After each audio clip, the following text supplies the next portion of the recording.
Good morning, everybody. Good morning, good morning. Let's make sure everything is working here. Do a quick little double check. Seems to be. Hopefully the video and audio is all right.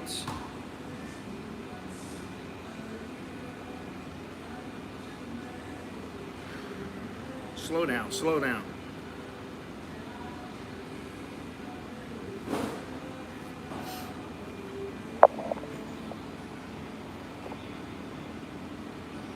All right, here we go. So, obviously we're live. Thank you for joining me. Hopefully everything is going well with you.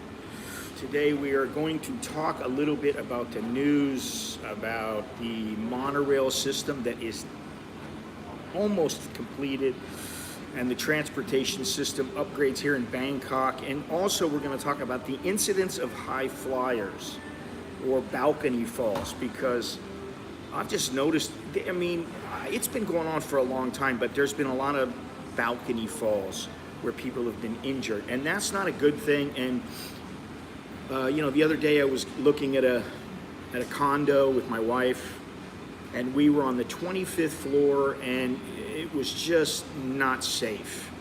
And I'm looking at it, the bed is right next to the window, which is 25 stories up.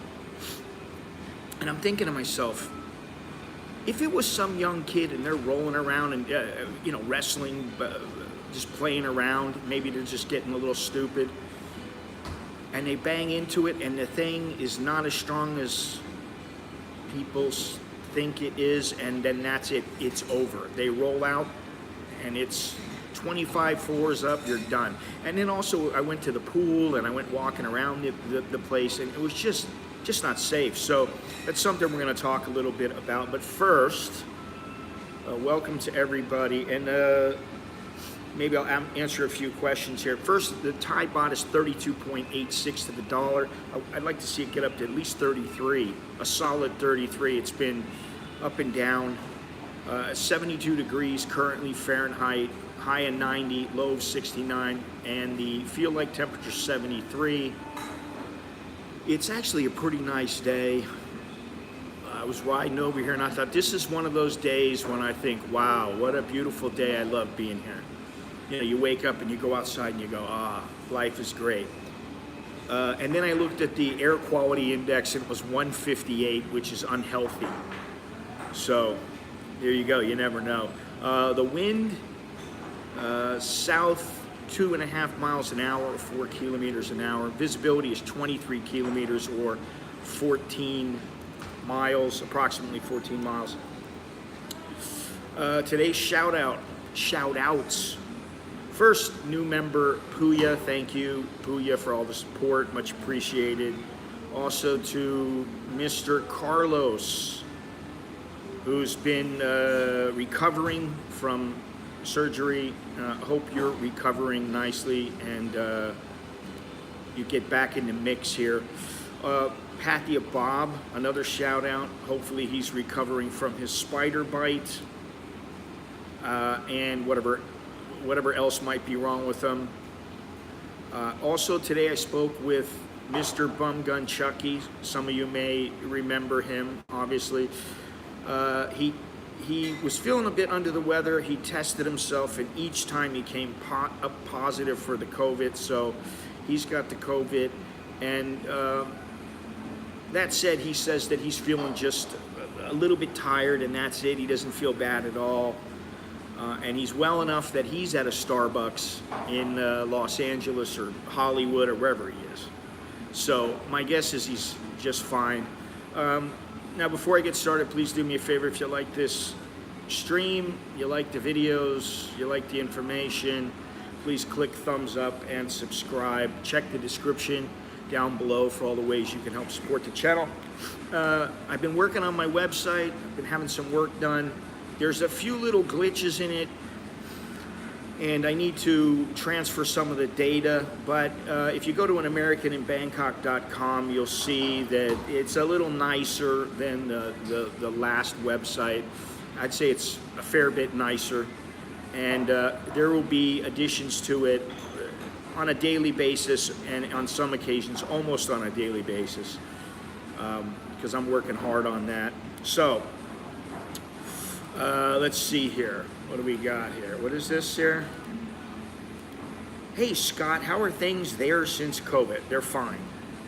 How bad was it there?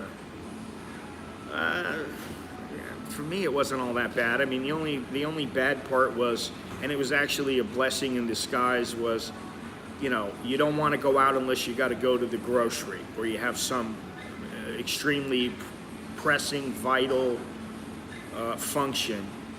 And I didn't really have any, so I didn't have to go out that much. And I was at home most of the time, which was nice.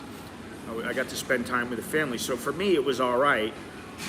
I know there were people complaining about it, but it wasn't that bad here. And how are things with the new legal cannabis? As far as I know, they're fine.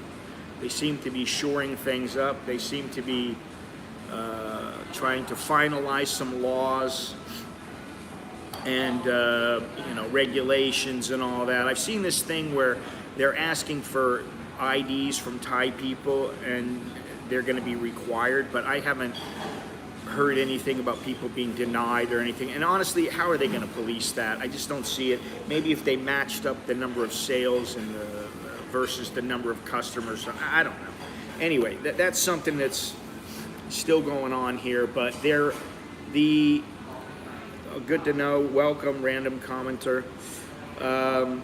But the thing is that I mean, you cannot really walk in any area, or let's say you can't really take a motorcycle or go just about anywhere in the areas that I'm at most of the time, that I am in most of the time. You can't go very far without seeing a cannabis shop. And I've stopped going to them. You know, I went to them in the beginning. Oh, let me check it out and see what's going on, how these shops are and everything. But for the most part, you know, it's no big deal. Catch the live streams tonight. I work Friday and Saturday. Okay, well, yeah, today's a little. I don't always stream on Fridays, but you know, I'm gonna stream probably today, Sunday, and Tuesday. I'm trying to break my. I'm trying to break the amount that I earned last month with this month. Every month I try to, you know, I have goals, and I'm trying to beat, have the best month that I can. So the streams help. So that's a hint. That's a segue. Go buy yourself a shirt. Go to my website. Go to the shop. Buy yourself a shirt, a hat, a mug, whatever it is. We got those Aussie T-shirts now. I'm an Aussie in Aussie in Thailand, and then there's all kinds of other stuff. So you can do that. You can do whatever. Everything's in the description.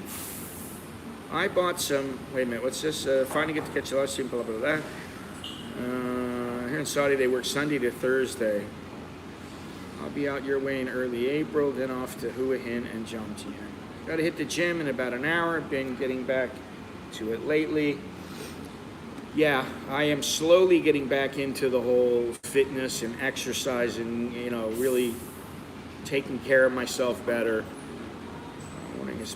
Morning, hope all has been well. Yes, I hear January isn't a good month for YouTube money. Well, listen, I'm about $100 short of last month, and that includes the ad revenue and all that kind of stuff. So I got a chance to beat it, hopefully. And, you know, we'll see. But for me, listen, rarely do I have what I would consider to be a good month. It's not like I'm pulling in, you know, $2-3 grand a month. It's never like that. So, you know, it's all relative. But let me go on here. Let me get started. You know, last night I went out to, I came out at night, actually. I met my wife and my kid, brought my kids with me. We were going to have dinner, but we also were meeting with the insurance agent that we're dealing with. We dealt with her. I'll talk about her in a little bit, but we went out to dinner at this place, and by the time we were all done with her, it was like almost 8 o'clock, and the restaurant's like, oh, well, we close at 9 o'clock. You can't order anything after 8. And I'm like, wow, can't order anything after 8. The mall doesn't close until 10. But I'm like, okay, whatever, you know. I'm not eating. I'm just there to be with the family and, you know, spend time with the family, have my dinner with them, because I had my food already in the afternoon. I'm eating in the late afternoon. He's not going to get it because he gets it in Thailand. It's not here yet. He'll get it when he comes. When he comes here. Anyway, you know, I went to this restaurant. We go out. You know, the food looked really good. And you know, I noticed, oh, you can't use a debit card or a credit card unless you spend 600 baht. You know, and I'm like, okay, whatever. You know, as long as they're happy, the food's good, all is well. But what really got me was not about the restaurant or, you know, our dealings with the insurance agent or anything like that. What really got me was I couldn't get a motorcycle taxi to get to the mall that I always take. And getting home was about the most difficult that it's ever been. Now, I'd like to think that's because of the construction being done on the monorail, and I'm going to talk about that in a little bit. But it was just murder. I mean, I'll give you an example. It used to cost 35 baht to get home, and this is 3, 4, maybe 5 years ago. 35 baht, I'd be home. Maybe 40 if there's a lot of traffic. Now it's 60 baht to get home. 57 baht, 60 baht. You just give them 60 baht anyway. So prices are going up here. Prices are going up. Don't let the whole, oh, Thailand's so cheap. Don't let that fool you. And I'm gonna, you know, you will see as I progress in this, in my dialogue here about what I'm talking about. Inflation has hit Thailand, and it's hit everywhere, but it's especially hit Thailand. So don't think that it hasn't. 2 years ago, milk was 79 to 85 baht. Now it is 95 baht. Okay, it's out of hand. I mean, you know, the chicken was 86 baht. Now it's 116 baht. This is 2-3 years ago. It's gone up this much. If you figure out percentage-wise, that's quite a bit. But anyway, getting back to the traffic. Traffic is terrible. Absolutely horrible. And I'm like, okay, in a few months, the monorail is going to be completed. And if you don't know, you know, the SkyTrain runs on a track. The monorail wraps around the concrete and some sort of magnet or whatever it is. I'm not sure about it, but I know it wraps around the concrete. G'day, everybody. Anyway, so, you know, if you think about it, back in the day, the taxis were about $1 to get back home, $1.20, something like that. Now they're almost $2.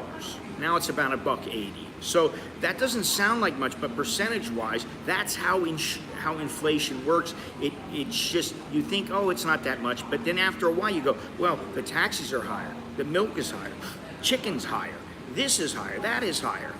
And, you know, we went and got my kids, this is the United States now, we went and got their passports. I didn't go, they went and got their passports because they had to go. Now, the first time they got their U.S. passport, they were underage. They were under 16. I don't remember how much it was, but I think it was $110. Now it's $130 for adults. However, since this was their first passport, as an adult, the U.S. government feels the need, for whatever reason it is, to charge more money.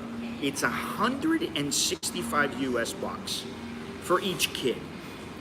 So to get their passports renewed, now granted it's for 10 years, but you know, it's like the notarizing, getting something notarized at the embassy. It used to be free. They used to add pages for free to your passport. Now you can't get pages added to your passport. You can ask for more pages in the beginning, and you have to pay a little bit more. You know, that's the way it goes. Well, you know, moan. Yeah, that's right. You know, sorry. There are some good things, and I'll get to those in a bit, but you know, as an experienced expat, I would think that you know there is good and bad. Not always good. So I decided to do a little research on this monorail. And what I found is very good. You know, I said the other day that there was an expat here who said, oh yeah, I've seen the monorail going by, they're doing tests on it. And I'm like, really? I haven't seen it at all. And I still haven't. But I did my research and I found that the yellow line, which is the line that runs here, and this is an MRT. Even my wife didn't know that. The other day we were talking about, she goes, it's not the MRT, it's the BTS. I said, no, honey, you're wrong. But, you know, doesn't matter if you're wrong, but the truth is it's an MRT project. So they began their testing last November, at the end of November, on a little 6-kilometer stretch between Silam Depot and Sinakarin 38, which is down the way. The testing is being conducted at a maximum speed of 25 kilometers an hour, and after a period of 3 months, the testing will be expanded to cover a longer section of the line and will also be conducted at higher speeds. So that's a good thing. 3 months, December 29th, January, February. It's supposed to be, in my recollection and from what I have seen, it's supposed to be done in April. So we'll see if that happens.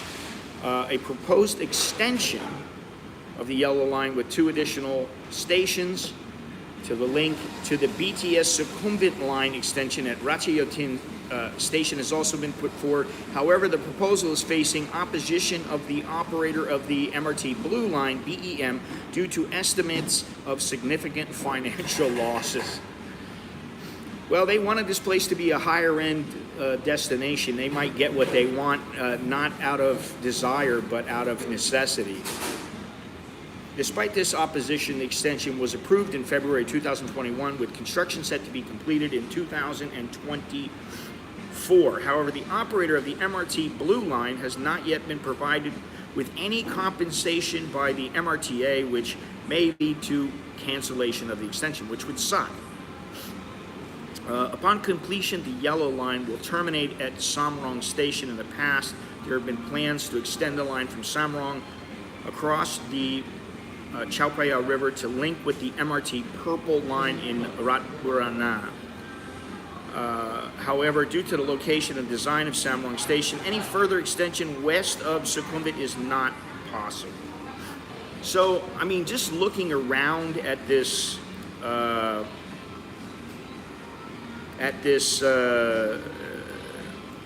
project and going up and back Lad Prao and down Sinakarin Road and all these places, you can tell, and I've been saying this, but you can tell that they've done a huge amount of work. They're making a lot of progress, but man, it is just absolutely clogging up traffic.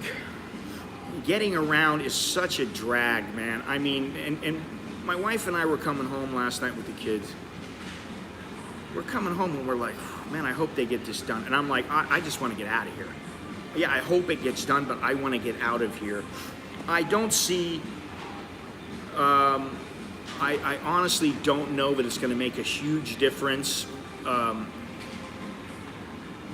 Because eventually more people will be in the area, more people will be using the SkyTrain, more people will want to use it, and there's still going to be a lot of automobile traffic. But the good thing is, I believe what they're going to do is make it into 3 lanes. I don't know. And that's what, you know, I really want to see. I mean, it could be a great location, but, you know, as I've said in the past, I want to get out of this concrete jungle. And fortunately, one of my sons will be finishing university quite soon. And then, you know, that's something we don't have to worry about. He has to be in this location, or he has to be with us. And then we have our other son, and he's already out of the house. So maybe we'll be able to find a place that's a bit better location and a less of a concrete jungle. I hope so. But the good news is that if If anybody ever wants to come and see me, all they have to do is jump on the SkyTrain, and they might have to change over at like the MRT station or something, down at Lod Prow or wherever I don't know where it's going to be, where they can link up, but they are going to link up. And combined with the canal boats, the canal boat taxis, I mean, you can get around just about anywhere. I've been saying this for a long time. That's the one really, really strong point if you're living in Bangkok. And even if you're not living in Bangkok, if you're living out in some city like, let's say, Chiang Mai or wherever, there's a lot of things. Once you learn the ropes, you get on it, you learn how to take a Songtao, you learn how to take a bus, you learn how to take whatever the transportation is there and connect up. The transportation system's pretty good. I mean, it's a hell of a lot better than it is in the United States, at least in most cities. So I would say there's a big positive about Thailand. I don't want to moan about everything. I am very happy about the way they're doing things when it comes to the transportation system. So now we're going to go over a little bit of news today. I got a couple little articles here. Now, the first thing is, I don't know if you guys have seen this, but there's a Taiwanese actress claiming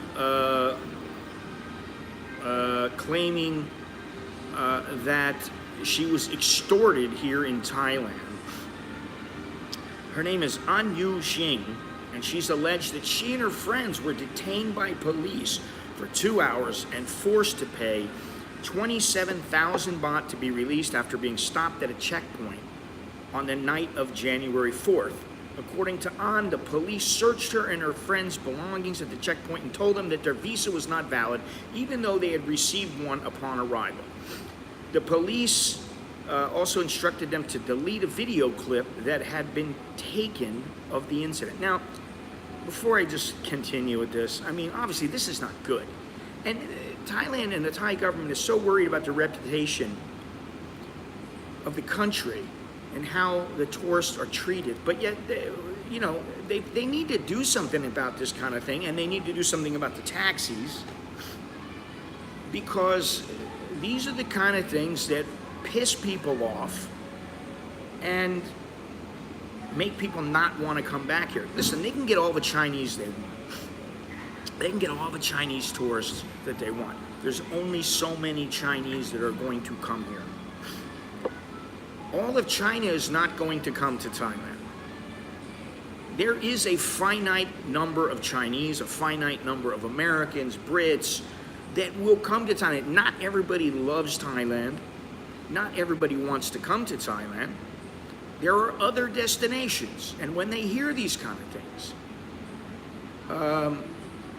there was another death on an island. I think it was Koh Tao, and I didn't get into I didn't get into it because I basically ran out of time.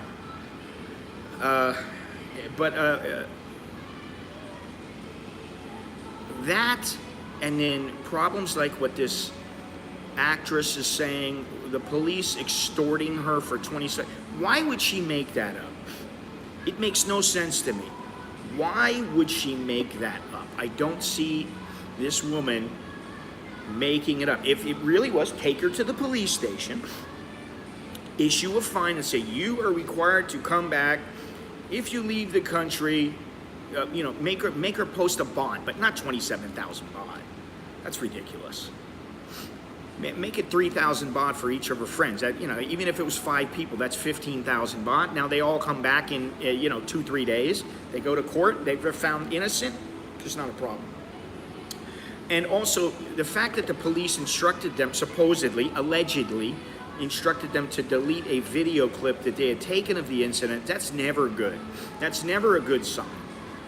An also claimed that the police escorted her and her friends away from the checkpoint to a spot where there are no CCTV cameras, and that they were told they had to pay a total of 27,000 baht. After paying the fee, the police reportedly called a taxi for them and let them go. That's so nice of them. So polite. They got them a taxi afterwards. Did the police pay for the taxi? I don't think so. On also reported seeing a group of 5 Korean women in the same CCTV-free spot. As a result of the alleged extortion, On stated she will never visit Thailand again and has warned Taiwanese visitors to avoid carrying large amounts of cash in their wallets. Now, I understand maybe, she got big money and I used to do it too. I used to carry, when I had a fair bit more money, I used to carry 40, 50,000, 20,000 on me all the time. And what I would do is I'd put the large wad in one pocket and I'd put like 2,000 in another pocket. So no one would ever see me pulling out the large wad of cash.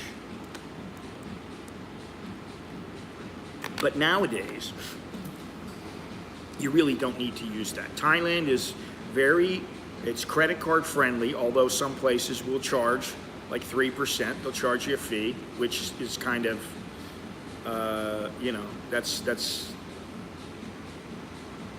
it's not supposed to be that way. It's technically against their policies, but MasterCard and Visa and all the other credit cards, American Express, and I got an American Express, and that's what they do. They'll charge you. Now, not every place charges you. Like, if I come here to Starbucks, they don't charge me a fee. So, oops. So that's good. Sorry. Okay. On believes that the alleged extortion occurred due to a shortage of Thai revenue, tourism revenue, during the prolonged crisis. We're talking about, the last 3-year crisis. The incident comes after an investigation was ordered by the national police chief into claims by a Chinese tourist that she received special services from the Thai police, including motorbike escort to her hotel for a price during a visit to Pattaya with her mother. Now, when it comes to police corruption, and I've said this before, hey, thank you very much, random commenter. Thank you, I appreciate that. All right, man. Anybody know the logic behind a 3-hour no sales in the middle of the afternoon? Well, actually, it's not just 3 hours, but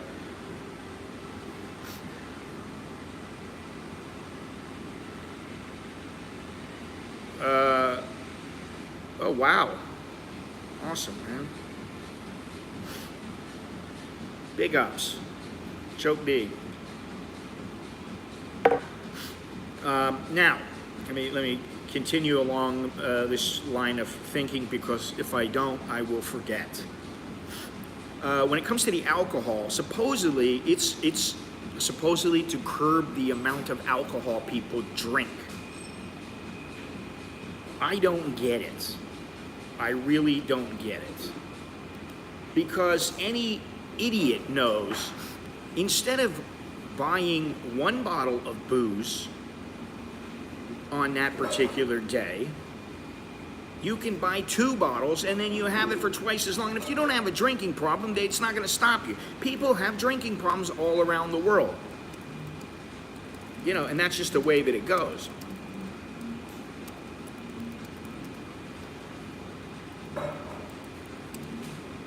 Hang on a second here.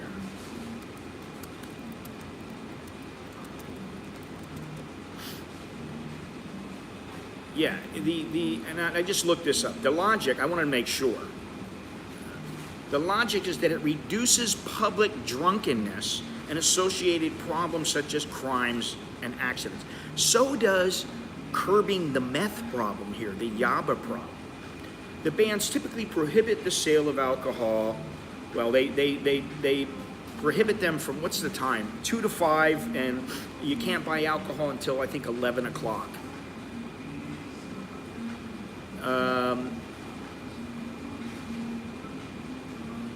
They're also on special events and holidays. The bans are also aimed at promoting a more traditional Thai culture and reducing the negative impact of excessive alcohol consumption.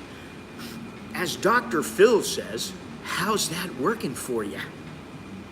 I don't know, but it's I don't know, but it's really working. I really don't. Yeah, you can always go to a mom and pop shop. The problem with that is you can't always find what you want.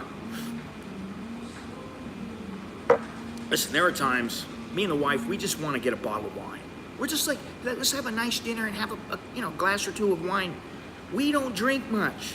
She drinks a little bit more than me, but when I drink tequila. She might have a couple of beers now and then. The only reason she has tequila is if I tell her go ahead, do your thing. Is there specific weed buying times? No, not yet. Whenever the opening hours are, I've seen places where it's like, listen, you can go in there and play video games, you can hang out and just chill and talk to people, and you can smoke, you can do whatever you want. They've really opened a can of worms if they want to turn it back. I just don't see them doing that. I don't see them saying, okay, we're going to repeal this. Now you can't smoke weed. All the weed shops are closed. It'd be a disaster. So they're not going to do that. I think the main thing with the weed is, this is the thing with Thailand. They need an education system to talk about the very real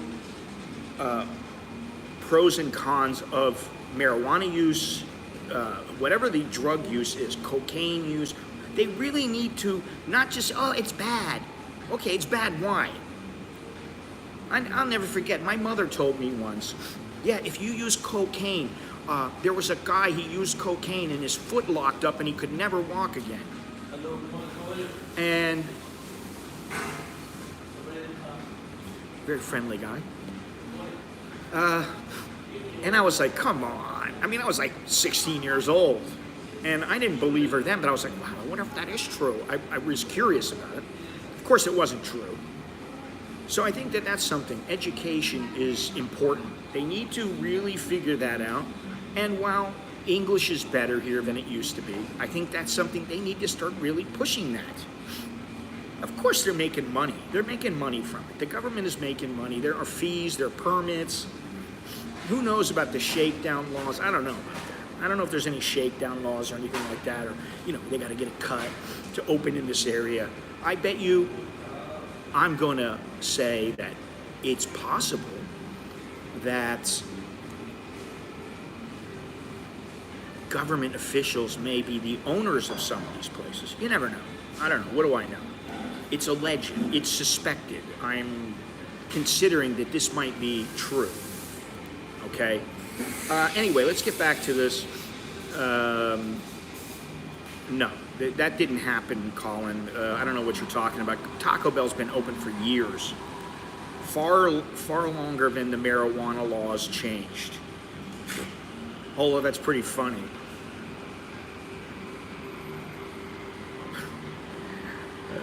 That's the one thing, that's another big positive here in Thailand.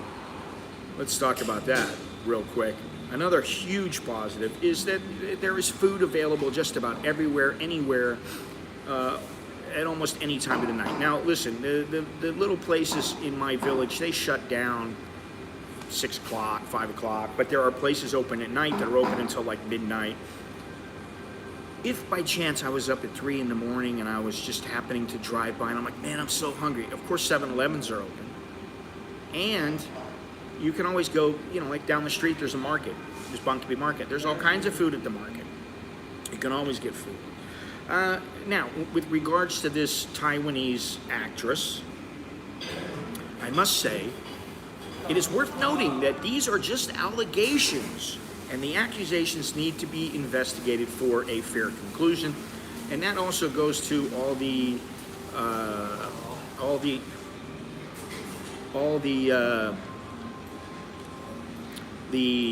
high-flying or suspected high-flyer incidents. That's something else, and we'll get to that in a minute. Now, with regards to tourism here in Southeast Asia, tourist hotspots such as Bali and Chiang Mai are seeing an increase in visitors since the pandemic struck 3 years ago, but numbers are still relatively low. Many Asian tourist destinations are experiencing a decline in visitors as the Chinese visitors are staying home. In Chiang Mai, only a handful of Chinese tourists were spotted taking photos and enjoying the sun near the city's ancient Pa Phe Gate. Now, we were just there, and I have 1 or 2 more videos from Vietnam coming up. And then I'm going to get into the Chiang Mai videos. I also have some nice Thai dancers. They were dancing during the Chinese New Year festival here in the mall, and of course I took a video. I shot some video of it. It's about 10 minutes long, but they were, I would say, they were lovely dancers. Let me put it that way. They were very lovely, and they were very nice. I happened to bump into a couple of them after the dance, and I said to them, "Oh, it was very beautiful. Your dancing is very good." Oh, they were so happy, but they really were. They were really good, and it was nice. That video will be coming up. I believe that will be coming up on Sunday morning, Monday morning. I'm not sure yet. Maybe Wednesday, and then I'll get into the Chiang Mai after that. No, they are not ladyboy dancers. These were real women. Yeah, these were women. You will see they are women. So, and I'll tell you, probably the best thing about the Chinese New Year festival here in the mall. I don't get into the festivals here very much. Most of them are, just like, hey, draw traffic to whatever the little event is, and then hopefully the people will be in a great mood and they'll go by. I think that's the mentality. I'm not usually into them, but this Chinese New Year's festival, first of all, there were the lovely dancers. Now, I would not call ladyboys lovely just because lovely would apply to women for me, okay? Like, I don't want to get into that, but you know what I mean. But the second thing is that I found this place that serves pork knuckles, and you can order it and have it delivered by Grab. And considering I'm on the keto, it's a pretty good treat once in a while. I love the stuff, the crispy pork belly. It's fantastic. It's so good.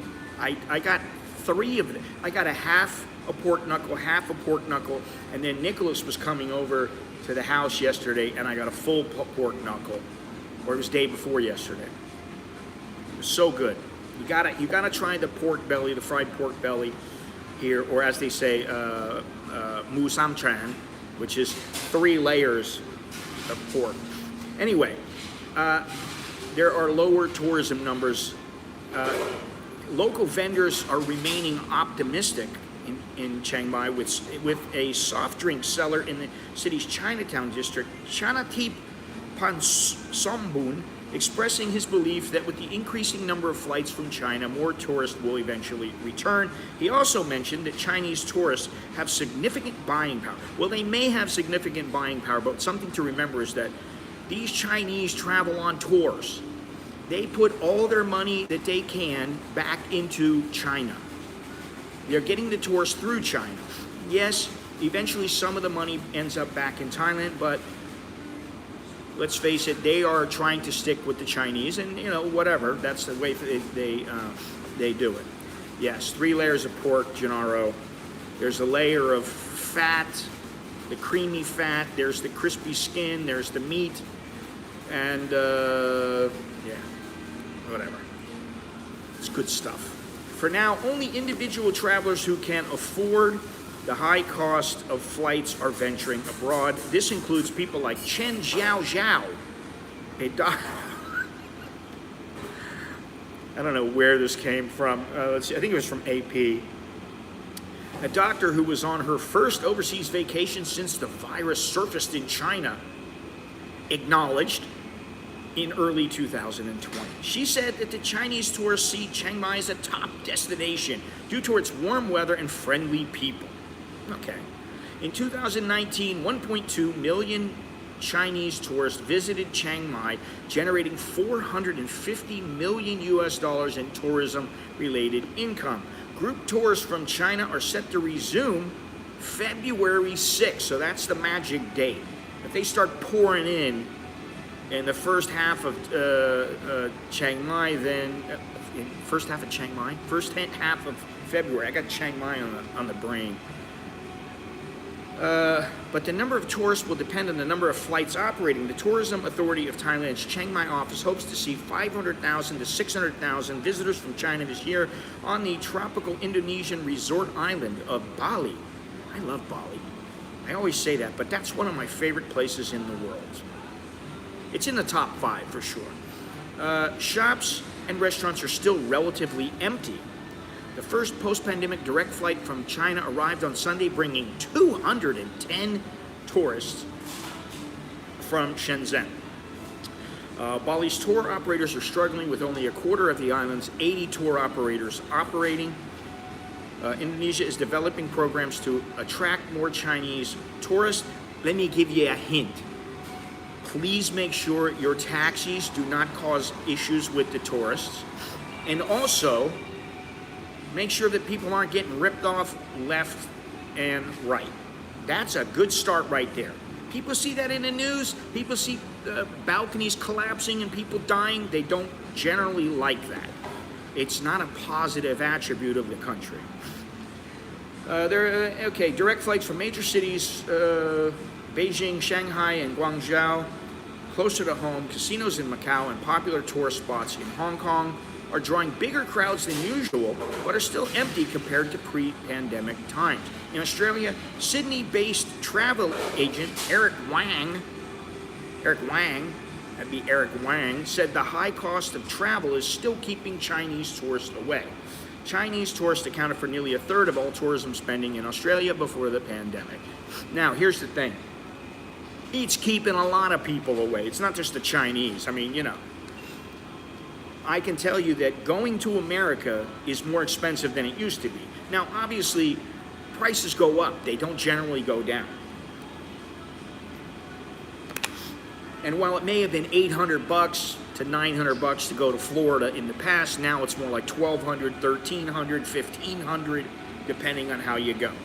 So that's something to consider. Let me get to these comments.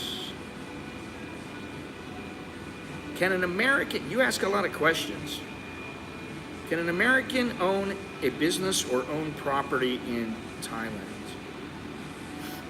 Yeah, but there are ways to go about doing this, and I'm not going to get into them, but yes, they can, but it is not easy, and you need to follow the law to the letter of the law. Follow the procedures to the letter of the law. I'm guessing there's going to be a Thai KFC chicken shop near the weed shops.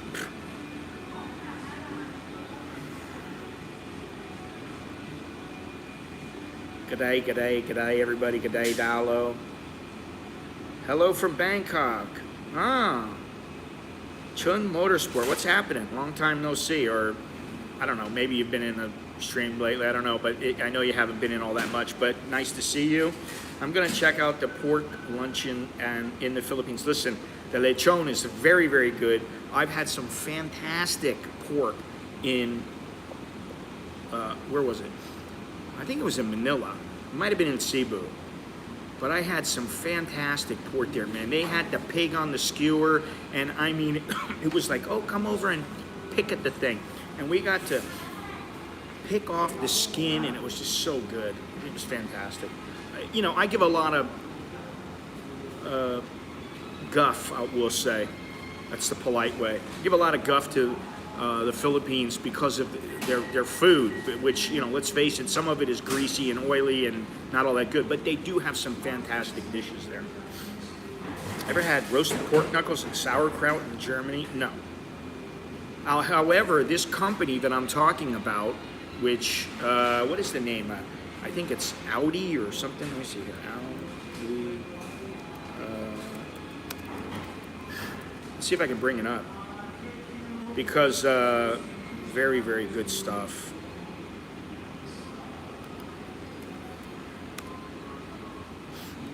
Here it is right here. I'm going to give you... they have some nice videos in here. I'm going to put this place because I like their food so much. It is just fantastic. Here is their Facebook page. So there you go. I've been getting some great sausage lately, and also burgers. What's the name of this? That I I always forget the name of it, which is not a good sign, but their stuff is fantastic. And they're running out here, in the mall. And I know this because they had all these Texas burgers. Now they're completely out and haven't had any in at least a month. They had these lamb burgers, and I got the last 2 packs because I gave 1 pack to Alex and 1 pack for me. And now they are out of the sausage. They had jalapeno.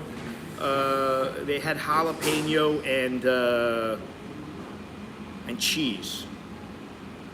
No, I don't follow him. No. Oh God.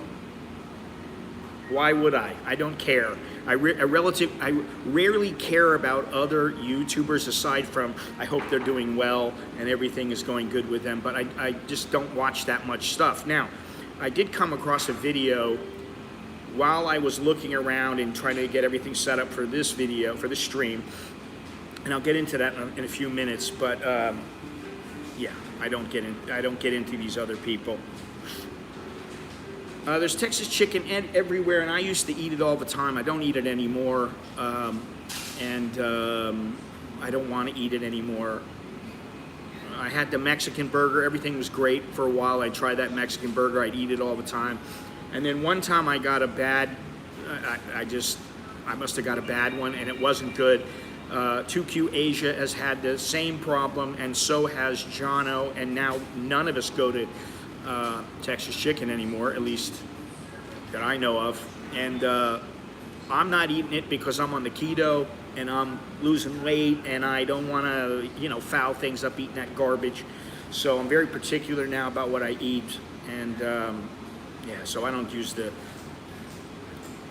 Texas chicken anymore. All right, now, as I was saying, taxi drivers got a bit of a bad reputation. Why not just make your own burger?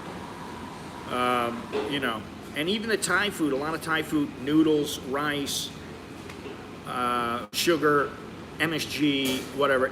We Hunt, You Cook, what is it?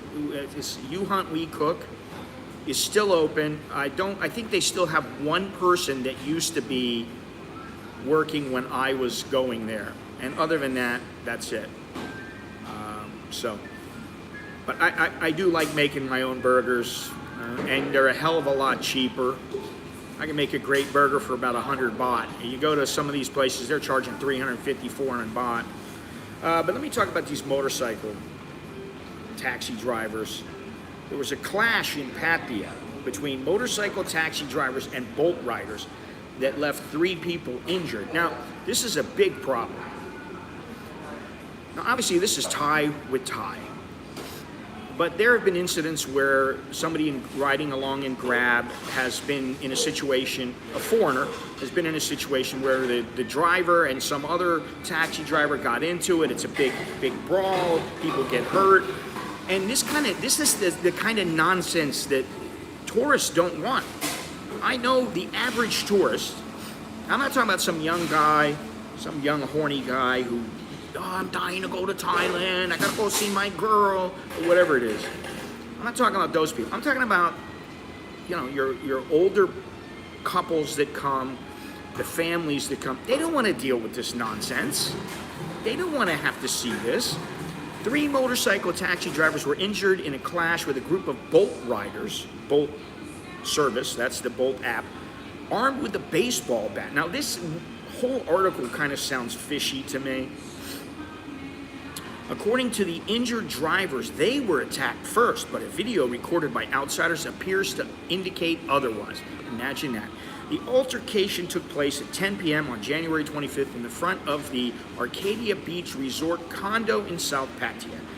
The injured drivers reported that they were waiting for customers near the condominium when 3 Bolt riders pulled up and aggressively demanded to know why they couldn't pick up customers in that area. Now, this is a thing.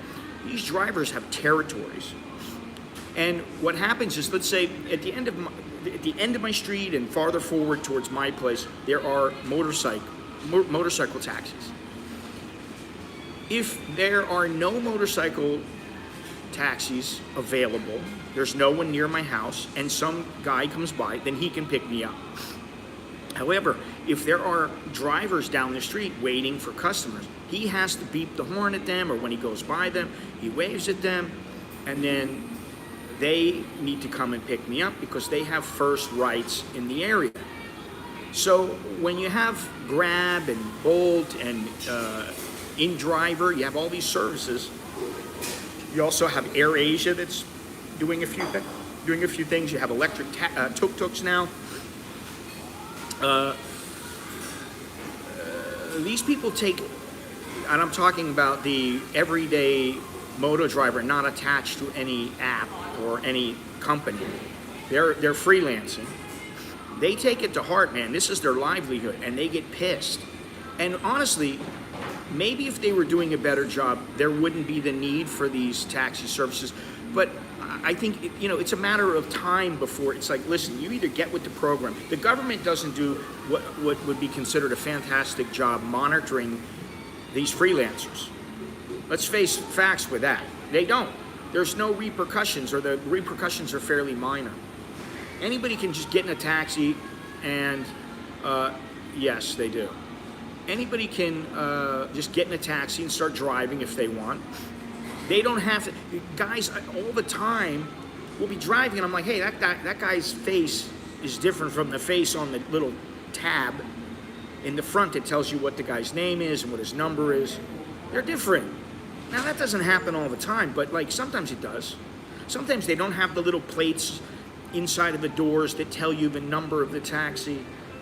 I just think, for whatever reason, people are trying to make a buck, At the end of the day, they're trying to survive. Which, is completely understandable. However, Grab has gotten more expensive. There's a lot of competition, basically, all right? And apparently these freelancers don't particularly like it when a service like Grab or Bolt or InDriver comes up. Now, one of these freelancers claimed that one of the Bolt riders pulled out a tire iron and threatened them, leading to the call for backup and the subsequent altercation. However, footage recorded by outsiders show that the motorcycle taxi drivers appeared to grab the Bolt driver's baseball bat. Maybe he, some of them, they carry stuff for safety. That's the thing. When you're with and you're in a taxi driver, man, if that guy gets out, for some reason you have a little bit of a disagreement, and he goes and gets out of the taxi and starts walking towards his trunk, you better stop him before he gets to the trunk. If you have any way of stopping him, stop him, because he will pull out a tire iron, he will pull out a gun, he will pull out something. That's what they do. Or they have it right next to them. They will risk being caught by the police, and sometimes they carry things, machetes, and I know this personally firsthand, machetes, tire irons. I had a guy go to the trunk once on me, this many years ago, and I told him, don't open that trunk up. We don't need to do this. And then he was, oh, okay, sorry. But there's a lot of problems with this system. So apparently one of the freelancers tried to grab the Bolt driver's baseball bat, which, of course, why does he have a baseball bat? He just was coming from playing baseball. And he repeatedly threw punches at the Bolt drivers. The victims stated that the victims are supposedly the freelancers. The victims stated that they plan to seek legal action against the Bolt drivers using the baseball bat and the CCTV footage as evidence. Your guess is as good as mine. But be aware of it. Sometimes things can kick off very quickly. And things can get unpleasant. And hopefully they won't. I look at it like this. I should be able to ride with whoever I want. If you don't like it, that's too bad. You want to fight together, fine. Don't bring me into it. Call the police, do whatever you have to do. Call the transportation department, but don't get me involved. Because once I get involved, then it becomes a very negative experience. I don't care if you want to fight with them, you want to jockey for position, and you want to jockey for the area that you can and cannot drive. That's your business. I don't want to know, but all I want is to go from point A to point B, and that's what most people want. They just want to jump in the taxi or jump on a motorbike and get from point A to point B. They don't want any hassle, okay? So I'm anxious to see what happens with this case. Of course, it'll probably just quietly disappear, but you never know. All right, back to these comments. Let's see here. Aussie beef for burgers. Well, you can get Aussie beef here, and I do have it sometimes. Aussie burger always tastes different at the Aussie restaurant. Totally different on but still good. Don't want to make it taste that way. Grass-fed, no corn. Well, they do have it, like I said, here, and I try to get it occasionally. I get the Wagyu beef and all that stuff. Had some great food at a Aussie bar in Patong on La Road. Baby koala. Oh, that's nice. You guys got, yeah, oh, you guys are really nice guys thinking about eating that stuff. What's next? Dog? Any roadkill will do. Bolt and grab need bats to fend off the taxi drivers that don't like them. Well, this is what I mean. Listen, it's too bad if you don't like them. If one cheeseburger shop or coffee shop opens up and then a half a kilometer down the road another one opens up, a similar type shop, then, you know, don't complain. It's competition. If you're better than the other place, you'll win. The problem is here, they don't think that way.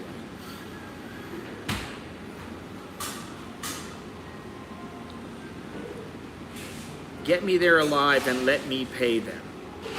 Yeah, you know, listen, there's this guy that takes me on the motorbike. He's a guy, there's a couple of girls that take me sometimes, and they're very nice. They're older women, you know. And I've got to know some of them. You know, they take me regularly. There's a big guy. He must weigh about, he's a big dude. He's about 350 pounds. He's a big boy. Of course, most of it's in his belly, so it's in the front. So I'm able to ride in the back. And since my stomach is slowly going down and it's almost flat now, it's easier to ride with him. But he's a very, very nice guy. Always happy, always in a good mood. He's taken me probably 50 times, 100 times on the motorbike. I never had a problem with him. And once in a while, what I'll do is, I got 40 baht. I don't have the exact change. Sometimes I have the exact change. Let's give him the exact change. It's 35 baht now. It used to be 30 baht. So obviously price went up. That's, you know, about 15%. But now, you know, once in a while he'll take me, or one of the girls will take me, one of these regular people, and they're always very pleasant. They never get crazy on the bike. They make sure I get there safely. Today, you know, it's like, hey, listen, I got two 20s, and I had a 10 baht coin. And then, you know, I was like, I don't know what else I had, but there's no small money. And so I just gave him the 40 baht. And he's like, oh, let me get you the 5. I said, good luck for you. Chok di, chok di. Give him the 5 baht. He's happy. You know, once in a while, okay, I understand it, you know. Now, I got to say that this morning I came in, and for whatever reason, you know, they've got this big fence up that you can see over here. Right? You still cannot get to the mall on this side of the mall, the Starbucks side of the mall. You can't get in. I've been going in through Burger King. Guess what? Burger King was locked today. Then I saw, oh, the door is open at Starbucks. I walked through Starbucks. I walked through the gate, and I come to the Starbucks door. The door is locked. I'm like, son of a bitch. There's no one in the front area here. They must have been in the back. So I got to go outside, go all the way through the back of the mall. I go through the back of the mall. I start walking in.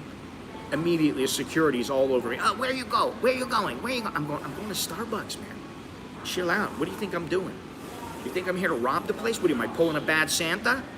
No. I'm going to Starbucks. Leave me alone.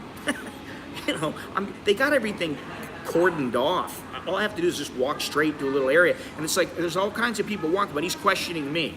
I'm the foreigner, so, oh, what are you doing? You don't know where you're going. And, you know, that's something else. Sometimes, you know, where was I? Yesterday. I'm taking a taxi back with the wife, and the guy's like, I said to, you know, I was just kind of like in my own little world. I wasn't thinking. You know, I had a nice time with the family. I'm just sitting there, and the guy said, hey. And I'm like, what? I'm like, well, what's happening? He goes, oh, Sawadee Krap. And I said, Sawadee Krap. And he's like, oh, you can speak Thai. And I'm like, after a while, like, it's a little, you get used to it, but then sometimes, like, I'm in my own world, and this guy's like, and then the other day, I'm like walking along, and there's a girl, and I got my headphones on. And she steps forward, and she's like, oh, do you want some of this, I don't know, some lotion or something like that? And I'm like, you made me pull my headphones out to talk to you because you want me to buy lotion from you? This is how it is.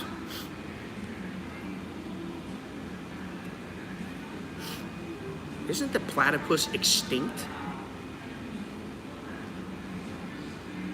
Anyway, all right, let me get back here. I digress. Now, this is bringing me to a subject that is not all that pleasant, and it seems to happen on a fairly regular occurrence, regular occasion, rather. A Thai woman jumps to her death from Pattaya condo balcony.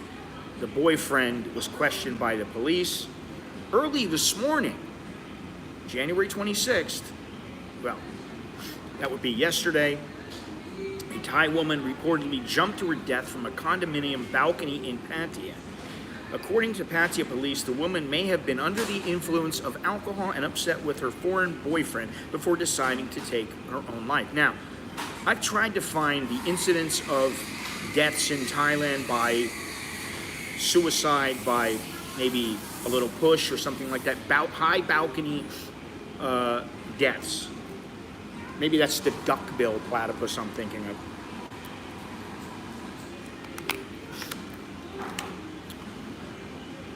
I tried to find these statistics, and I couldn't really find any that I thought were accurate, which is unfortunate.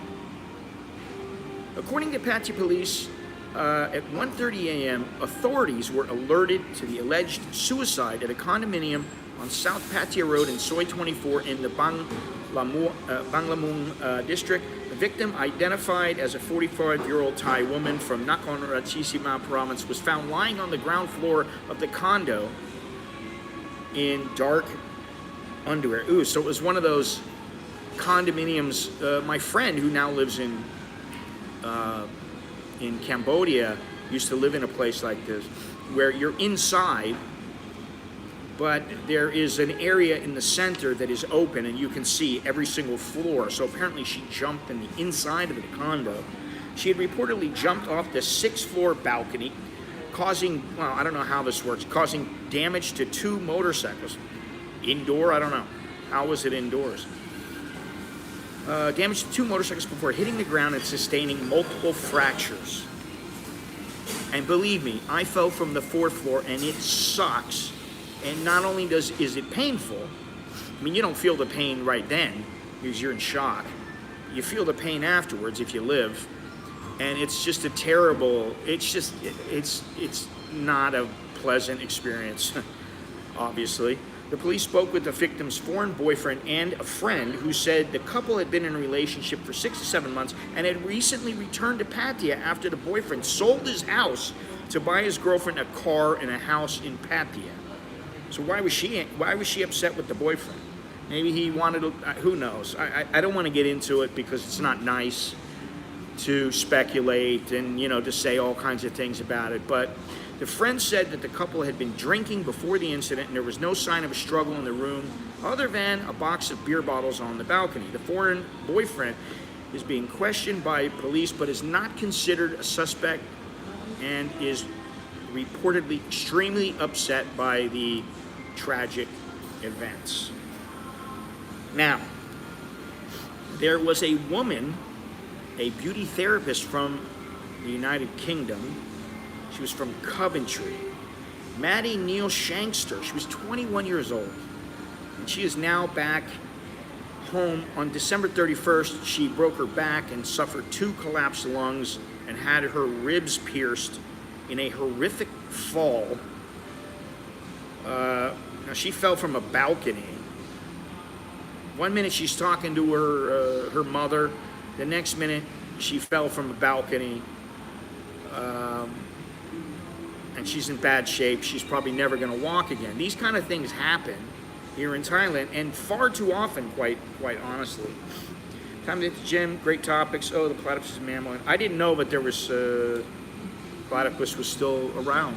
It shows you what I know. Australia's got all kinds of wild animals there. Wild and crazy kind of animals. All right, Michael, take it easy. Have a good workout. Let me go on here. This poor woman, 21 years old, horrible. And she had they created a fundraiser. She raised they raised 76,000 pounds in just over 2 weeks for the necessary hospital fees, repatriation, and transportation. The transportation costs back to the UK, which apparently she wouldn't have been able to do unless she had the money and the doctors and nurses to be able to fly with her, because there were some serious issues, and this is something that happens on a regular basis. I mean, I've got a complete folder here. Female DJ, 23, dies after plunging from a balcony. I think this was in Houston, Texas, all right? It happens, obviously. Let me see here. Here's another one. Oh, this was in Ibiza. Oh yeah, the noise pollution in Thailand is terrible. Absolutely terrible. And the other day I talked about how my wife was giving me a hard time because I said, listen, all this music, I mean, Jesus Christ, I can't even hear myself think. How do they expect people to think, or they not want people to think, so that people just go, I must shop. They're like zombies. I must shop. Let me walk to, I need purse, I need wallet, I need clothes. Now, right now, it's not too loud. It's not too bad. But sometimes they are just gnarly. And they have these girls who, I don't know how they must pick them out because the girl doesn't need to take a breath. And I did a video on this once, a long time ago. It was a little short video. I mean, it was like 3-4 minutes. The girl did not take a breath. She just kept talking and talking and talking. All right, this was a 24-year-old woman who was in Ibiza. She fell she fell 30 feet from a hotel balcony.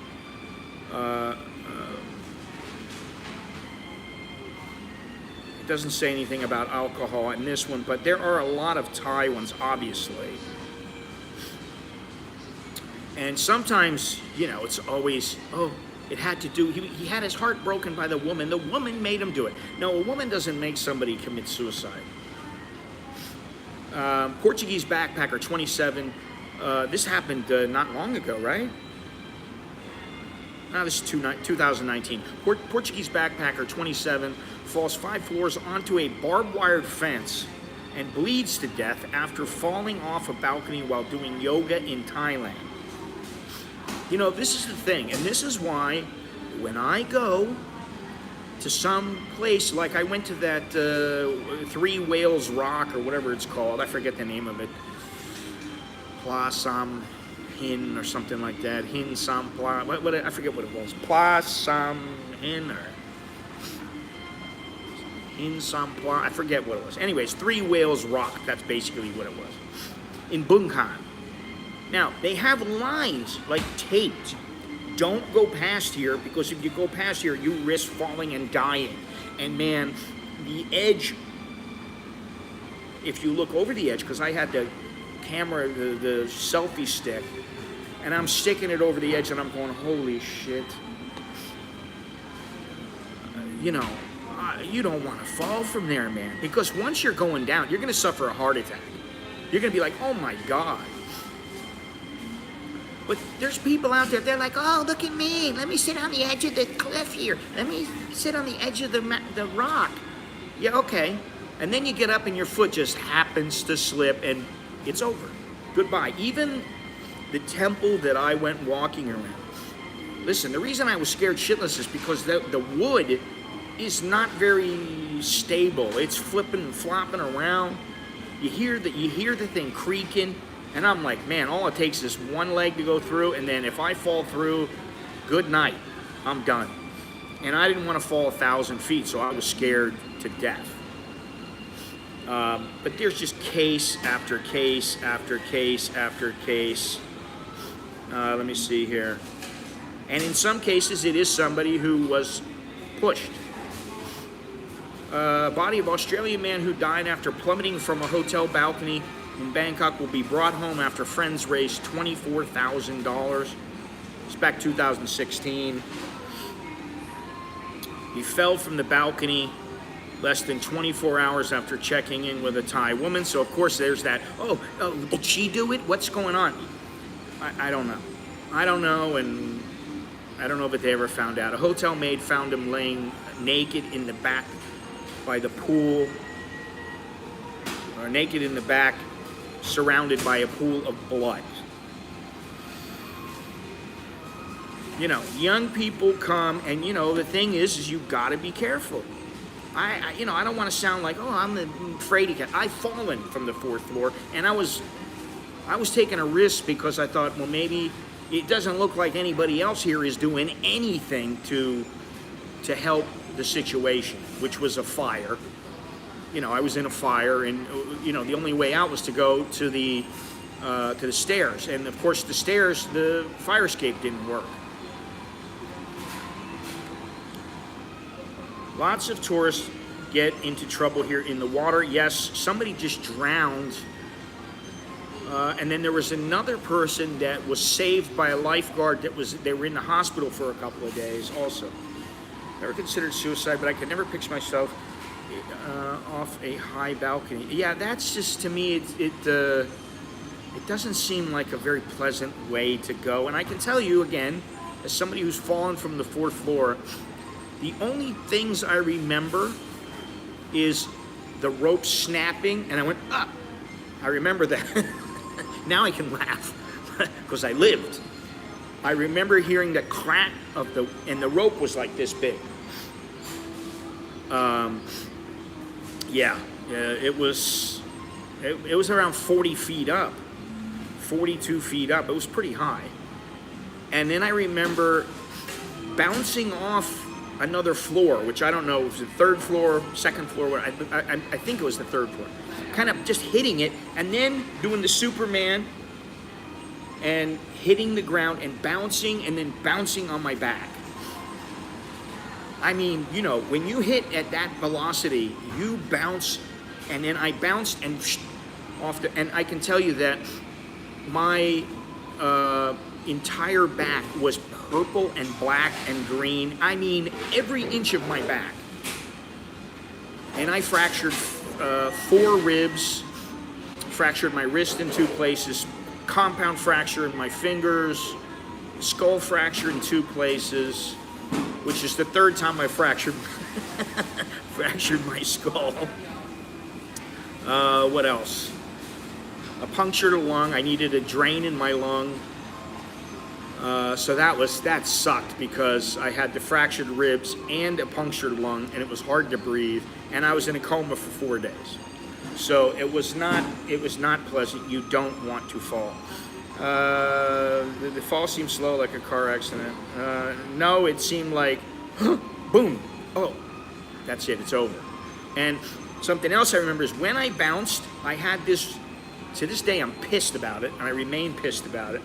I had an Omega, like a James Bond Omega watch that I had bought 30 years ago, and it was like $2,500 or something. I mean, I had to put it on layaway, and every time I had a spare $100, I'd go in, boom, boom, boom, pay. And I got it in about 4 months.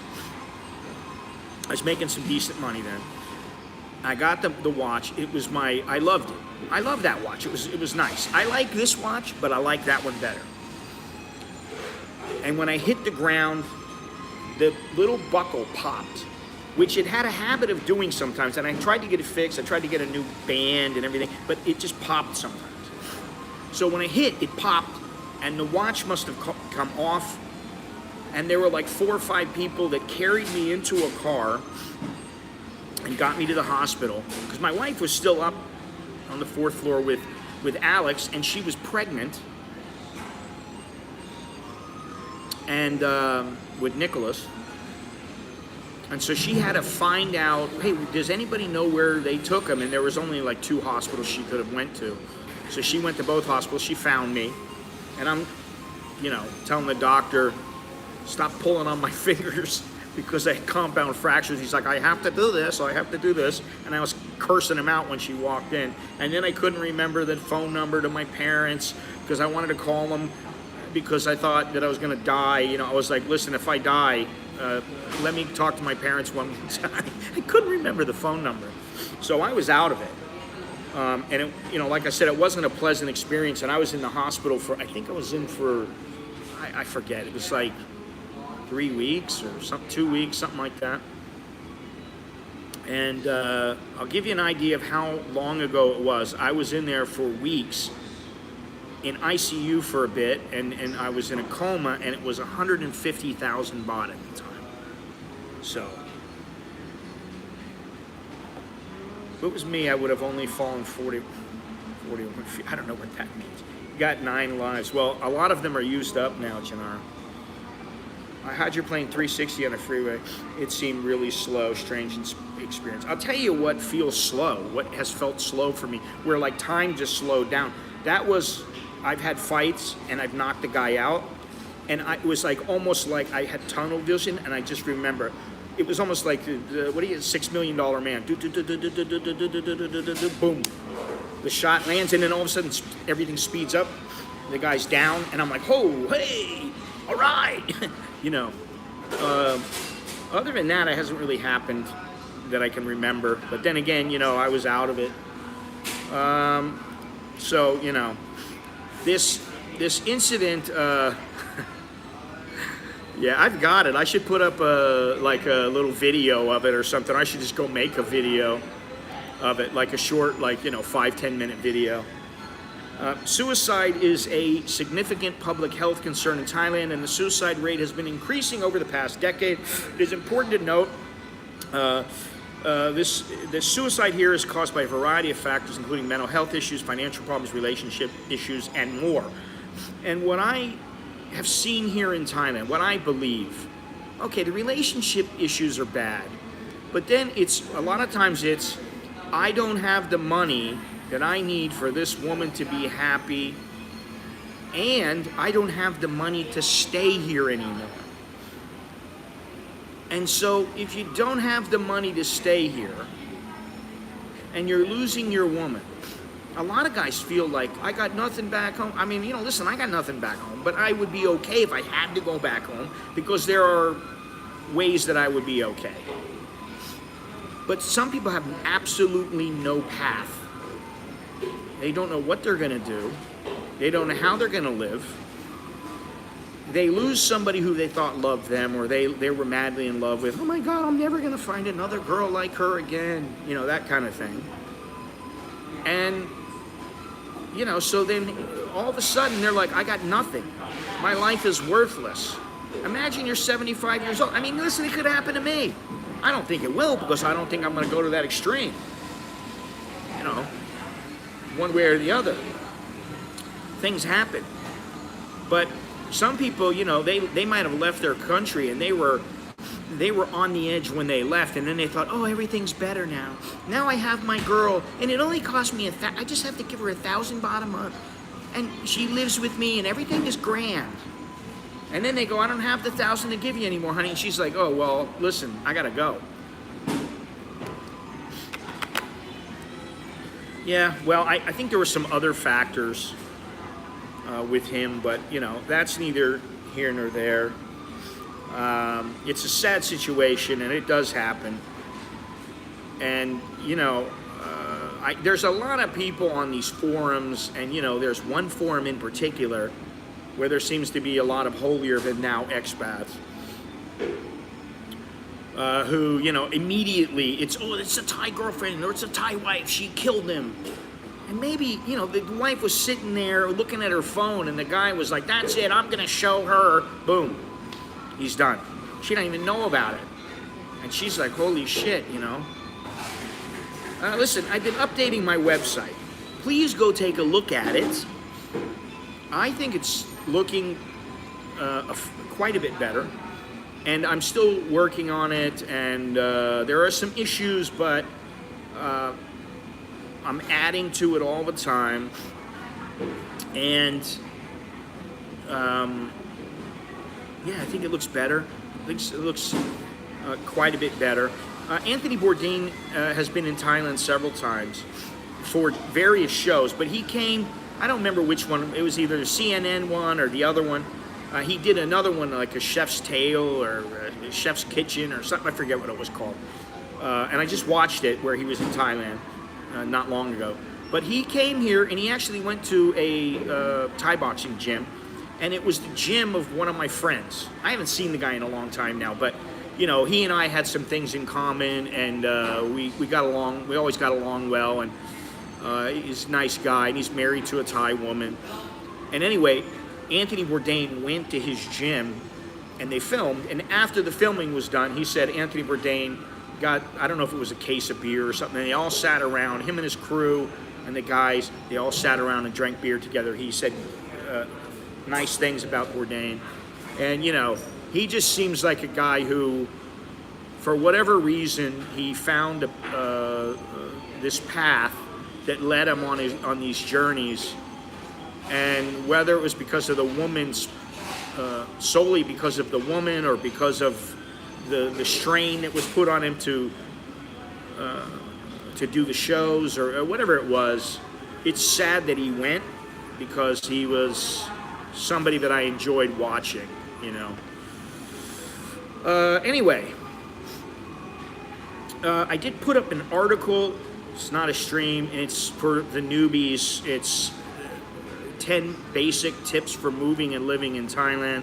There'll be videos up there. There'll be articles like that. There'll be information about Thailand, about Indonesia, Vietnam, all the countries in Southeast Asia. So that's why I've been changing it, and it's taken me a long time to get into this, and it's going to take a while to transfer all the information and set it up the way I want it, but I am working on it, so go take a look at it. It's also got a link to my shop there, so you can go to the shop and get something, whatever it might be. Now, I've been talking about testing this software and to have a method, a reliable method to bring in guests into the stream. I've got 3 methods now that I'm working on, and I am supposed to test 1 or 2 of the methods with my friend Steve, another method maybe with Chucky, and then once I've nailed that down, then I will start bringing in guests. Now, I do have actually 4 people that I want to bring in. The first is a woman named Gay, and she's the insurance agent. She's an insurance agent with the place that we're using, and she's very knowledgeable, and I think she would make it would be good to make a video with her. And then we have the world traveler extraordinaire, not to mention a gay traveler, and that is Bumgun Chuck. And then we have Mark Frerick, who is the civilian contractor who I've been talking about, who was kidnapped by the Taliban. He's been a member of my site, and he wants to move over to Thailand. He wanted to move over to Thailand. He ended up not moving to Thailand because he got another contract, and then guess what? He got kidnapped by the Taliban. And this is all, it's all verified. I mean, he's been on PBS, he saw the president, he's been in the, I think it was the New York Times, they did an article about him. It's been all over the place. So, you know, I'm honored to have him in, and I'm very happy that he was freed. That'll teach him for not coming to Thailand. And then we have Mr. Tom at some point. He'll be coming back in, talking about his experience in the United States this last time, which he said was not as pleasurable as it had been in the past for a number of reasons. But he'll be on. So there's 4 people right there. But I want to get this nailed down. I don't want there to be issues like in the past, so I'm going to have to square this away. But I'm looking forward to dealing with all these people, talking to all these people. Now, as I said earlier, I came across a video. I was just looking around, and I was setting things up, and, you know, I was working on a thumbnail and doing this and that. What do you have to offer? You got tall tales. You got extensive travel experience. What is it you have to offer? The Aussie perspective, that should be enough. But anyway, while I was setting up and looking around and just kind of seeing what's going on YouTube, I came across this nice couple who are visiting Thailand with their 2 or 3 young kids. They are raising money for the poor in Thailand and blah, blah, blah. I'm not going to go on about that. But they're here to, they're here to travel and see the country. And so out of curiosity, I clicked on their link. And I just kind of clicked it and put it in the middle of the video. And I hear this, you see this little resin elephant? It only cost me 600 baht. I know it's a bit much, but you know what? They need the money more than I do, and so I just bought it. And then he said, it cost $45 to hold the snake, to have my kids put the snake around them, and also to hold a lemur. I'm like, 45 bucks. So I started thinking about that. That's about 1,400 baht, something like that. I'm like, not only is the 600 baht elephant a complete ripoff, so is the 45 bucks. Now, first of all, I'm not one who, my kids went to the snake farm, it cost 200 baht, and it cost them, I think, 50 baht. Kids get in for cheaper, but if you're a foreigner, it's going to cost you a little bit more. I think it costs 200 baht now to get in. You can hold the snake for free. You don't have to pay anything. 200 baht, you go to snake farm. Now, you're not going to hold the lemur, but what do you need to hold a lemur for? I'm really against the whole wild animal thing. The only reason that I'm for the elephants is because some of them have been used working in the forest to gather lumber, to do whatever they need to do. And then when they're done and they can't work anymore, what are they supposed to do? So I'm not really for the elephant thing either, but it is what it is, and it's been going on for centuries, thousands of years really. People have been using elephants as long as they could. I don't like how they break them, and I don't like any of it, but okay. The point is, his mentality was they're poor and need the money more than us, so we didn't bargain. And I'm curious to know how people think about this, because I have mixed emotions about it. I just said that the moto driver that was coming over here, he's a nice guy. He's a moto driver, and he doesn't get a lot of tips, I can guarantee you. So giving him a little something. Listen, if he took me and it was 260 baht, I might just go, here's 300 baht. So I'll tip occasionally if they're good. If they're not good, I won't. There's a guy the other day, I gave him 100 baht. The fare was 57 baht, and he goes, thank you. And I go, no. Don't assume you're going to get that extra 40 baht, and that's ridiculous. Because I'm the foreigner, so you'll take my 100.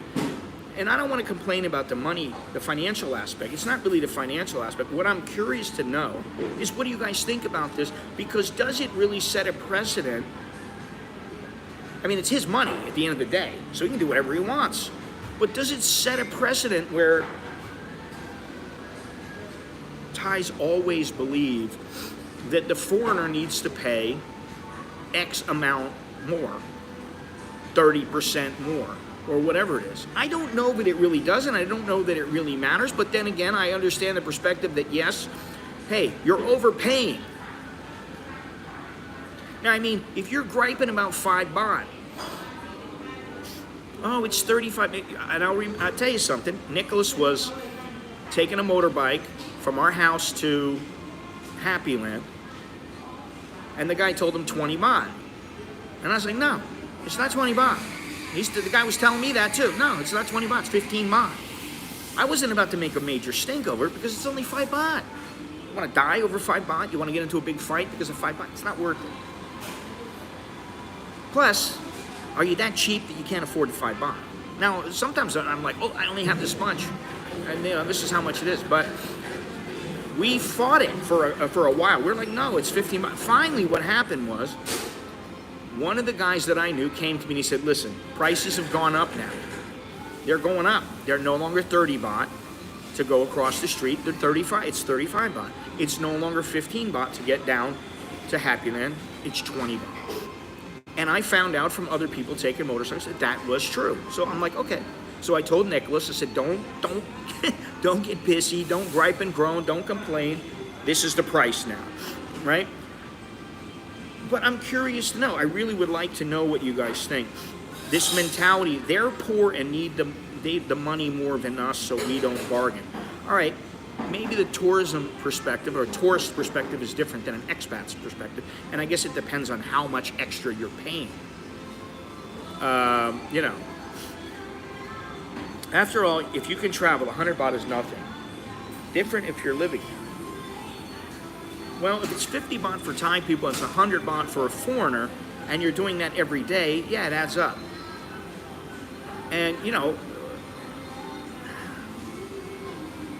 what I personally think is that they should not assume that you're going to pay that. This guy was trying to be a nice guy. You can't fault him. But again, does this make a difference for other tourists who will come and then the guy will go 600, 600. Now that elephant is only 200 baht, 250 baht max. You can get it online all day long for 300 baht. So do you really need to pay double the amount?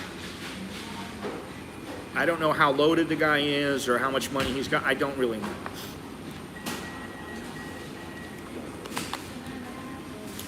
So that's something that I'm curious to know about that. You know, I mean, to me, there's a point where it's like overkill. And there have been times in the past, and I haven't done it lately, but there have been times when I saw somebody on the street and I knew they were in horrible shape. I mean, they not only do you want to, sometimes it's nice to put a smile on someone's face, but I could just tell this is not someone who is making a living and prospering from sitting on the corner of Sukhumvit Road. Now, I saw a guy that was on Sukhumvit Soy 7. He used to sit there all the time.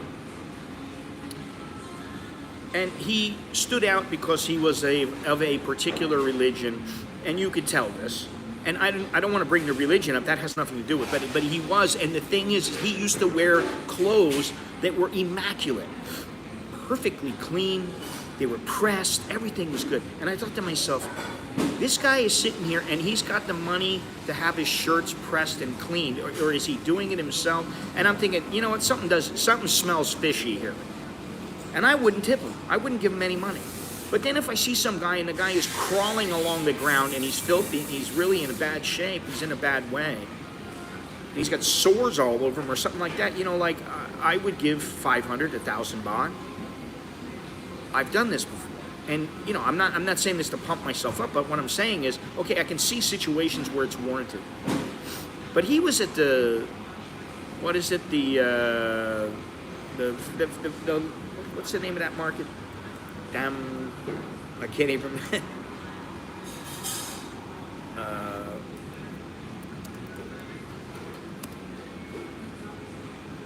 I'm blanking.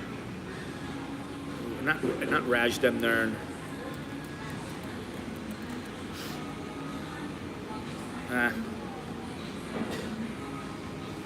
Let me see here. What is the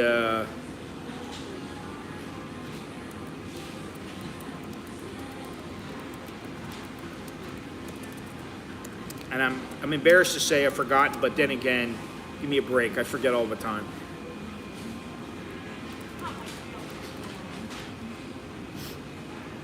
And of course, I don't see it. It's not Chatuchak. It's not. It's a wet market. It's a floating market. That's what it is. Now I'll be able to find it. By the way, we have Miss Mook working today. Damnan Saduak. That's the name of it. I don't know why I blanked out on that. I kept thinking Raj Demnar. And there's, I don't know what the guy's name is. Some other guy. The old Starbucks is pretty much gone now. Those were the days. Anyway, Damnan Saduak Floating Market, that's where they were. And on the other hand, you don't want to feel ripped off as well. Well, this is the thing. I think he was just like, oh, that's small money. I don't feel like I'm getting ripped off. It's only $600. But you paid $20, almost $20 for a little thing that cost $6. And again, it's his money. He can do whatever he wants. If he wants to pay him $1,000 for the thing and just go have a good life, that's great. However, there is the perception, and this is what I'm asking. I'm not making judgment, passing judgment on the guy and his wife. I mean, you know, I'm just asking you guys what you think, because I actually would like to know what other people think about this. And I think, you know, there's a limit, but each person's limit is going to be different.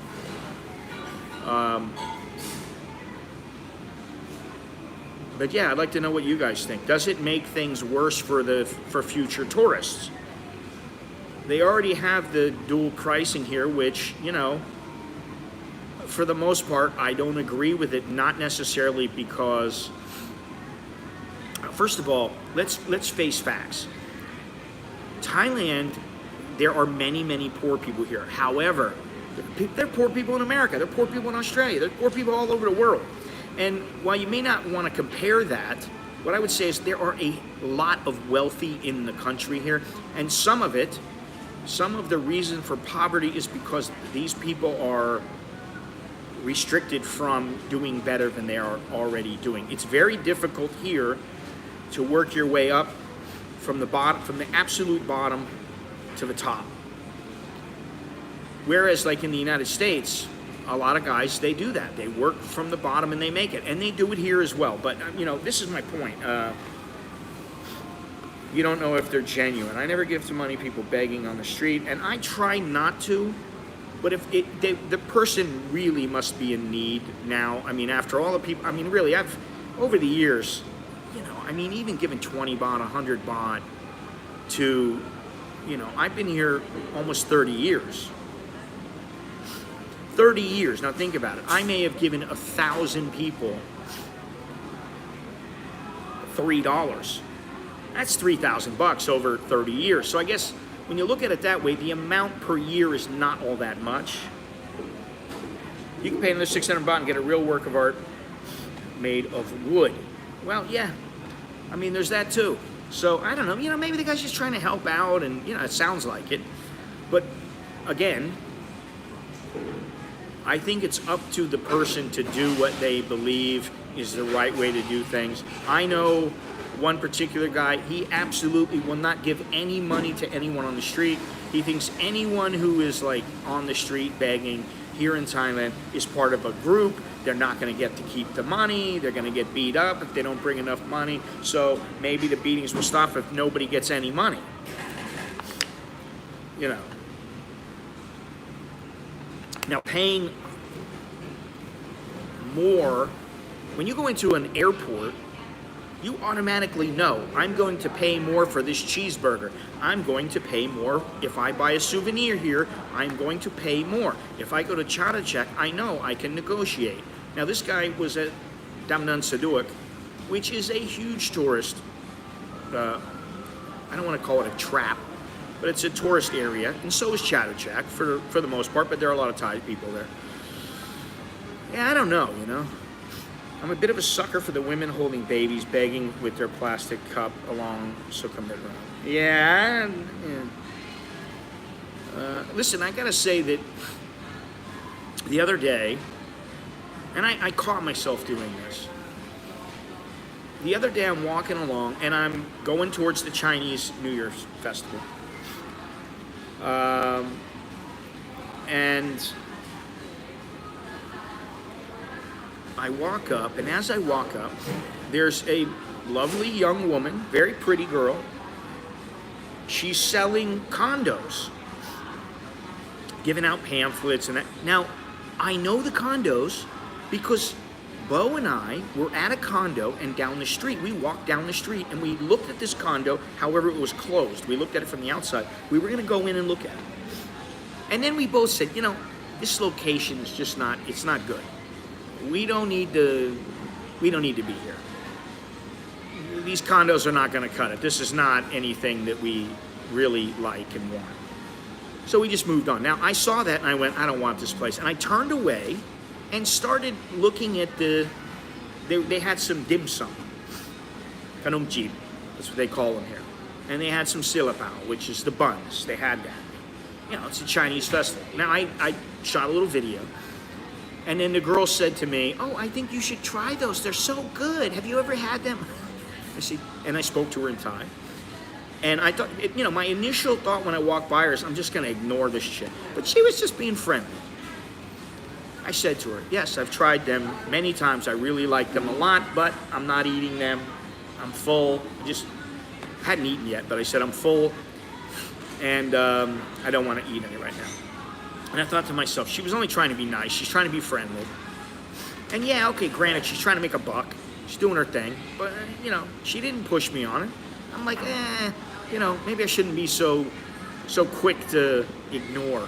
Maybe I should just be a little friendlier sometimes. But, you know, she was a nice looking woman. I mean, it wasn't like she was like, get away from me. She was very, very friendly. She walked forward and was like, oh, you should try this. And then, of course, there were a couple of women standing at the dim sum thing, and they were, you know, they were there. They were the owners of this dim sum stall and the Chinese buns to eat. And they came up, oh, do you want some? Would you like to try them? And I was like, no, thank you very much. And when I left there, I thought, you know, yeah, they're not always trying to get you. And so you have to kind of take it all in with a grain of salt and just operate. I don't know, you know, I mean, like, would I have paid 600 baht for a little resin elephant? No, I wouldn't have. Because first of all, I don't want a little resin elephant. I don't think I'd pay 200 baht for one. If I did, if I really wanted one, I'd have one by now. But I didn't, you know, I can't see paying 600 baht. I can't see paying 20 bucks for it. It's like 20 bucks. I'm telling you, it's like this big. That's it. I'm like, why am I going to pay 20 bucks for that thing? That was my thinking. He wants to give away his money. That's on him. Now, that said, what I will say is that if you remember, I went to that market, the floating market near this place, and I spent 1,000 baht or 1,500 baht, whatever it was, and I told the lady, start giving people the little 10 baht popsicles for free. And she did. Now, I didn't have to do that, and I just did it. I thought it would be cool to see. People just, what? They're free? Why are they free? Oh, well, we had somebody pay for people to get them free. Oh, okay. On Phillip Island, the locals can get things cheaper, and tourists to the area just have to show proof you're local. Same thing as dual pricing. Not always, Dallo, about the dual pricing. That's not always true. There have been times that I spoke to somebody in Thai and immediately, just because of the way that I speak Thai, they said, okay, no problem. You get the tourist price. I've gone and I've had to say, hey, listen, here's my stamp, here's this, here's that. You know, this is my wife and kids, and they are Thai. And what was kind of something that I had to give a second thought to. You know, in the United States, if you earn money, you need to fill out a W-9. And some people need to fill out the, what is it called, the WBEN. And to get insurance, they ask for this stuff. And I'm like, wait a minute. My kid hasn't even earned any money. Why does he have to fill out anything? You don't have to fill out anything. So there's all kinds of little things like this that you need to deal with. But my missus got surrounded at a temple in Vietnam by kids, and she told her to walk away. They're persistent. Yeah, they've done that to me in Cambodia. And I don't like it when the kids surround me because I don't trust their little hands, you know, because let's face it, some of them are thieves.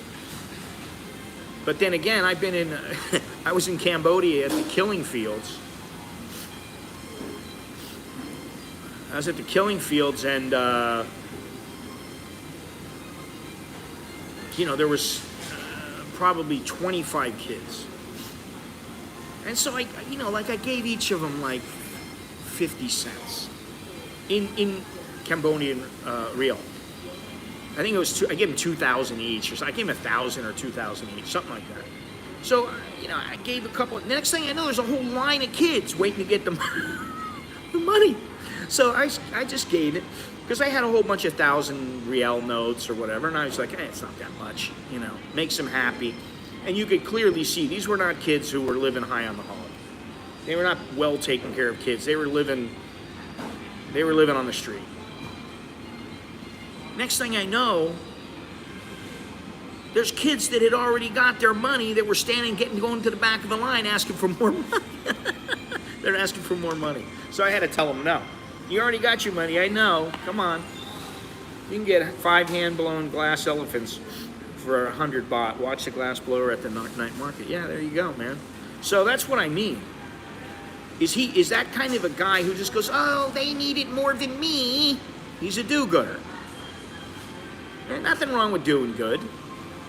But in the long term, I don't know, is it good for tourists? Do other tourists have the right to complain about that? Hey, buddy, you know, why don't you just give her 300 baht?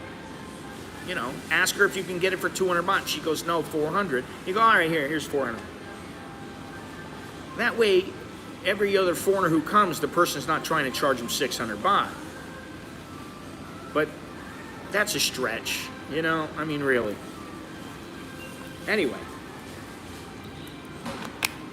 we are getting to the end of yet another stream. Thank you very much, random commenter, for all those gift, I don't know what they're called, gift something or other. Whatever they're called. Thank you very much for those. Appreciate that. For everybody who's been watching, thank you for joining. Also, thank you for everybody who has been subscribing lately. I really appreciate that because one of these days I might just hit 15,000 subscribers. I only need, 67 more. And I'll hit 15,000, so that's great. So thank you very much for that. If you would like to, thank you. Oh, wow. Let's see here. Man, what happened here? Thank you to all these people that just became a member. Some of them became a member because of random commenter. 1, 2, 3, well, I think all of them did. So thank you very much. I appreciate that. Really appreciate that. All right, you're in Bang Na. That's one of 2QA's favorite locations. Bang Na is one of his favorite places, and actually Bang Na is one, I'll tell you what, I cannot stand that shopping center. I'm starting to not like this shopping center because of all the renovation, because whatever you want to call it, I don't know if they're really renovating. I don't know if they're really, there's a lot of shops that I know have went out of business. As I said the other day, there is a postal shop that I used to send stuff through here. I used to send all kinds of envelopes and packages and stuff like that through them. And I just used them because I didn't have to go down to the post office and stand in line. And there might be one person ahead of me at the place, and the girls all knew me. It was very easy. And so I used to go to them all the time. And then one day I'm like, what's going on? And then I see under renovation. And I'm like, renovation? Well, you know, the other day, and I mentioned this before, the other day I'm driving down the street on the back of the I'm going down the street on the back of a motorbike, and I see, there it is, the post ants. There's the place. They relocated. They're not under renovation. That particular place is not under renovation. Now, what I'm curious to know is this mall really losing businesses. I don't know that they are, because maybe this is just my pessimistic viewpoint. And you can see these guys up here. I don't know if you can see them over here. Over, I don't know, maybe it's washed out too much, but at the top of that overpass there's a bunch of guys walking around. And that's one of the last things they have to do is connect up the overpass here. They just need to put one more big segment of steel in. And they need to put the exit ramp coming out from the mall. And then put the concrete slabs down that people walk on. And then they're done. So, you know, I mean, at the very least, it's interesting to see how it's come along. And it should be interesting to see how it helps. And I'm looking forward to it. Even if I do end up moving out of the area at some point, we'll have to see about that. But let's see here. Great show from Bang Na. Yes, Bang Na. Yeah, I mean, you know, as time progresses, the number of people from the center of Bangkok is going to increase and move outwards. Beeson, I hope you're doing well. Colin, thank you. Dowlo, thanks, Scott, and all for today's stream. Well done to the moderators to keep us all in check. Yeah. Fortunately, not too many people need to be kept in check these days, that's always nice. Not that I really care, you know. Moderators gotta do what they gotta do. Things happen sometimes. Anyway, that's all I have. Should have a video going up tomorrow morning. Yeah. Anyway, remember to click thumbs up, subscribe, go down below and do what you got to do to help support the channel. Just keep watching, and I will see you. I will stream again, I believe, on Sunday morning at 9 a.m. here. Sunday, Bangkok time, 9 a.m. And then Tuesday, 9 a.m.